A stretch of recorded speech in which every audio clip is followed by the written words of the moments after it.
गरम चहा आणि बाकरवडी हे एक कॉम्बिनेशन आहे जे पुणेकरांना खूप खूप खूप जास्त आवडतं.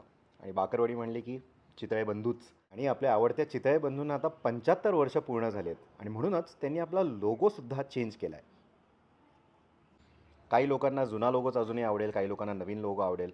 सो आय एम शुअर की people are gonna be polarised on that. पण एक गोष्ट जी मला या नवीन लोगोबद्दल आवडली ती ही की जी शिरोरेखा असते, horizontal line that connects the word in any Devanagari script, ती शिरोरेखा ह्या लोकांनी पिवळ्या रंगात आता जी केली आहे. इंग्लिश व्हर्जनमध्ये that nicely translates into the acute accent ईच्या वरती. जसं कॅफेच्या वरती असतं so that you don't call it केफ. सिमिलरली चितेळ म्हणायला नको म्हणून Chitale. It just makes the pronunciation right. I think that's very thoughtfully done. Let me know your thoughts. Anyway logo कुठलाही असू दे, बाकरवडी चितळेच.